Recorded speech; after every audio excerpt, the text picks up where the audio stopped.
Good afternoon and welcome to the instructional video for this particular 2016 Chausson Welcome 610 based on the Fiat Ducato base vehicle.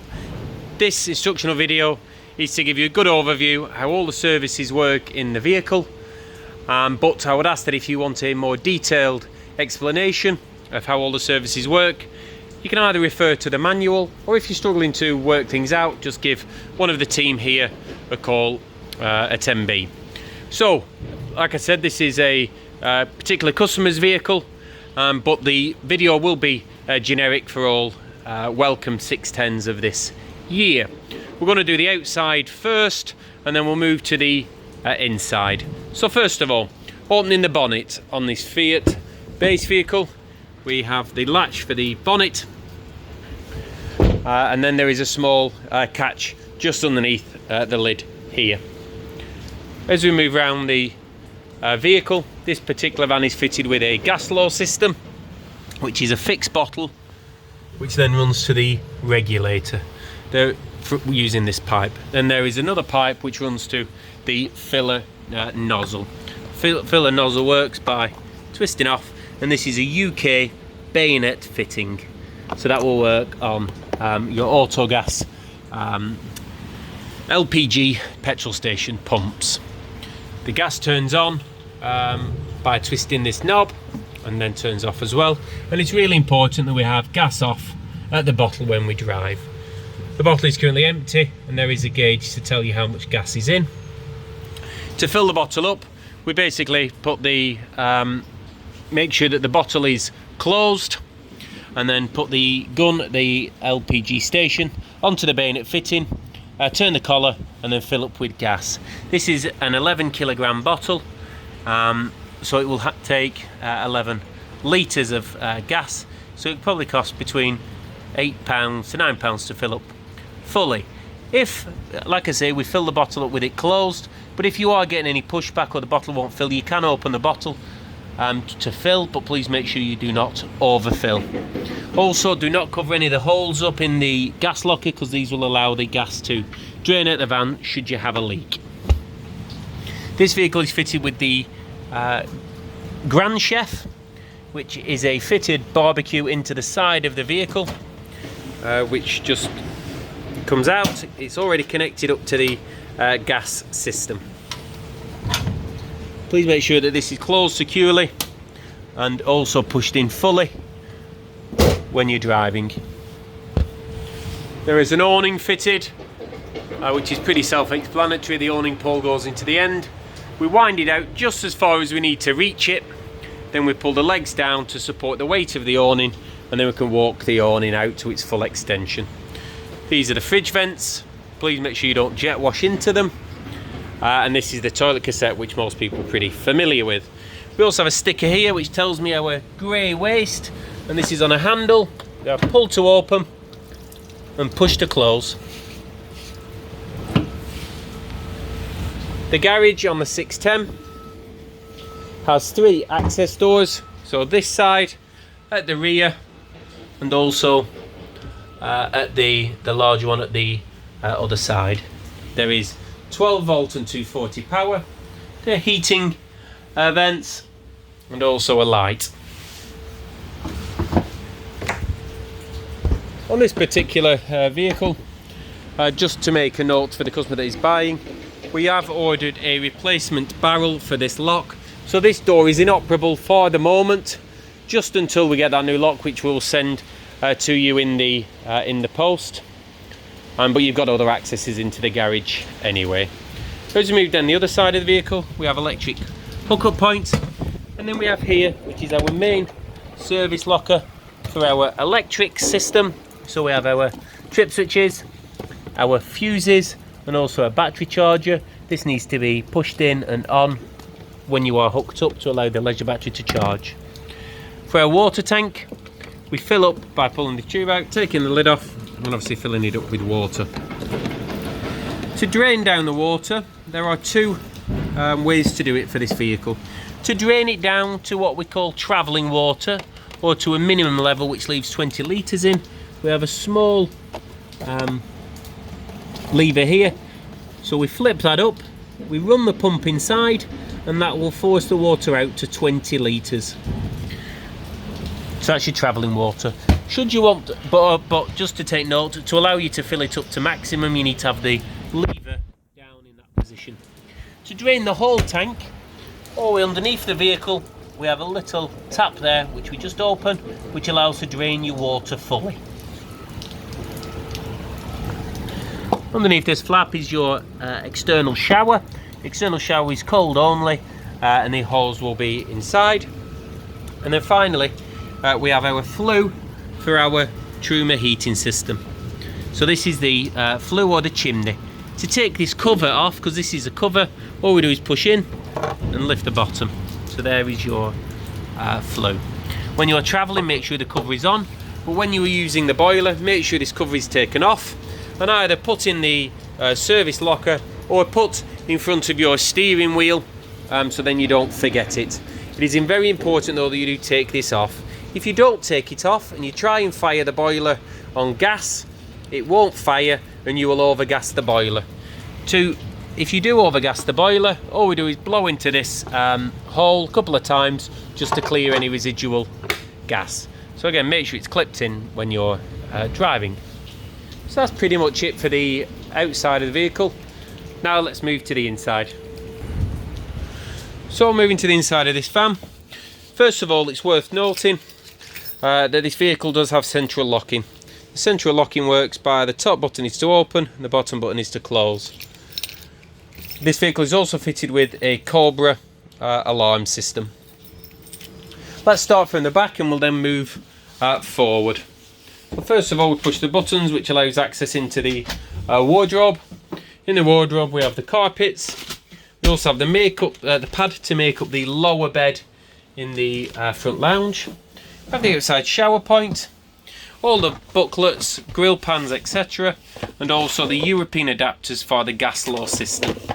So you can use those in Europe. We've had a new TV fitted in this vehicle, which is then the box is there. And you've also got your TV aerial adjustment up here. The shower is pretty self-explanatory. And the toilet, we are all familiar with how this works. There's also a separate light switch here just for the toilet area. In the kitchen, again, all pretty simple. With storage of above the kitchen units, and up here we have our solar panel controller, which there's nothing to do with here, that just shows it's flashing so we're getting some power, and also our aerial controller. We have the switch on the top which turns the aerial on and off. Make sure that's off or else it will drain the battery when you're not using the vehicle. The telly is fitted here and it's already wired in. To release the telly, we push this button and it will slide, and then you can adjust it however you need for the best angle. The hob and sink again are pretty self-explanatory. More storage underneath the kitchen, and we have the control for the TV and also some plugs. And then we have some more storage drawers. Moving to the fridge. The fridge is what we call three-way automatic. So we push to hold on, and then we just flick it to A. Basically this is three-way, so it'll work off electric, gas or mains. But if you flick it to A for automatic, it will choose the best power source. And then to turn the fridge off, we just push that button, hold the button in. This is just fitted with an oven and grill, which you can see the controllers there. We push left for the oven and just to the right for the grill. And then as we go around, we then move to the control panel. People often think this is the most daunting part, but it's relatively simple for Chausson. The first button is our power or our master switch. The second one is our lights. The third one is our pump. The fourth button is the light for the outside, which is our awning light. This button here is for my leisure battery, which tells me I'm full. This button is for my engine battery. Again, tells me I'm full. This button here is for my fresh water. It tells me I've got full fresh water. And then this last button is for the brightness of this screen. As you can see, you've also got an extra symbol here, and that relates to the wastewater. Once the wastewater is full, that will alert you. This button here will also light up when you are plugged in. This controller is for your Webasto diesel heating system. Dead simple. All we do is turn it on full, let it get up to temperature, and then once it's up to temperature, we then turn it about halfway. Halfway is about 20 degrees. As you notice, some of the lights are flashing in the vehicle. That's fine, because as we start the system up, it goes through a warm-up procedure which takes quite a bit of power from the leisure battery, and does make the lights flash. The lights will also flash when you turn the system off, because it will be going through a cool down procedure as well. So yeah, dead simple. How your Webasto system works: there is a diesel generator underneath the passenger side underneath the vehicle, and that will pull diesel from your fuel tank into the generator, obviously causing the heat. The controls for the bed are very simple. We have this button, this controller here. Put a key in and turn that, and that allows the bed to drop. All we do is move these cushions, and the table will sit on the rest there, and also sit on these supports. You then use the pads in the back to make up the lower bed. To allow the table to move, we have a handle here which allows us to adjust the table where we want. We then can drop the bed down. You put with the small key in this hole, and then using the controls here to drop the bed. Make sure that when you drop in the bed, this is not connected, but when you're travelling, put the seatbelt in to make sure that the bed is safe should there be any malfunction. A few tips for the bed: obviously we need to move this cushion and the two cushions on the other side, along with any scatter cushions, to get the bed to go fully down. They can be stored in the front area here. Make sure that there's nothing on the table, and that the table is dropped all the way down. You don't need to drop it past the cushions if you are not making it up into the lower bed, but just make sure that it doesn't then hit the upper bed as it drops down. Make sure that the telly is away from the bed, and again, always double check to make sure that we don't foul on anything or break anything as we drop the bed down. Under here as well, there is some storage. On this side of the passenger, on this passenger side, we have these cushions. We have the boiler controls and the boiler itself. We will lift this up just so I can show you some more controls under here. So first of all, the actual controls for the boiler. We have this one that says boiler, which has 50 degrees and 70 degrees. So it's up for 50, click down for 70. And this one is for electric. So we have 1 kilowatt, 2 kilowatts. And you can use those together. So this is your boiler.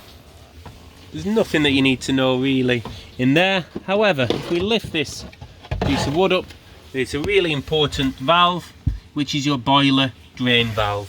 So if it's going to freeze, or if you're putting the vehicle away for winter, we need to ensure that the boiler is drained down fully. So what do we do before we get there? We turn the boiler on. So before we turn the boiler on using these controls, we need to make sure we run through a priming sequence to make sure that we have water in the boiler, and to make sure that we extend the longevity of the life of our boiler.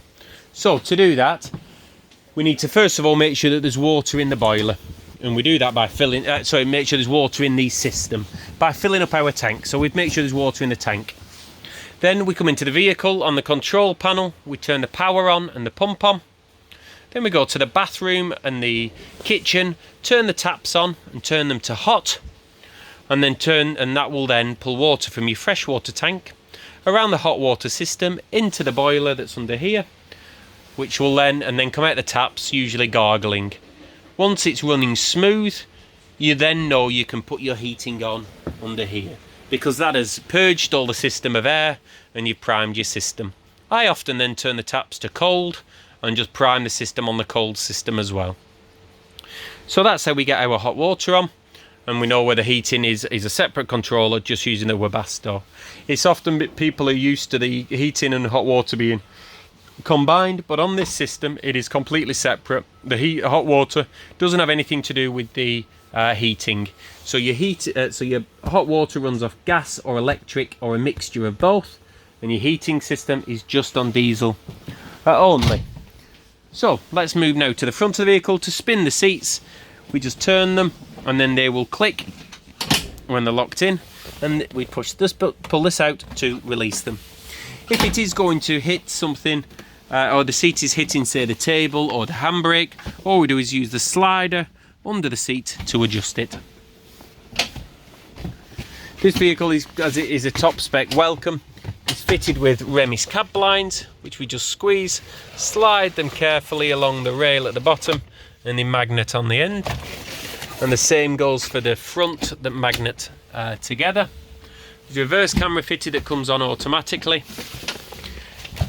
This is the clipboard, which you can store guidebooks or maps, or if you want to lift, pull this, put your phone in here and then close it once your phone's in and it will just tighten up, or you can have it down if you prefer. There's a 12-volt USB, the air conditioning and the multimedia system is pretty self-explanatory. On this side we have lights and indicators. This one is your cruise control speed limiter.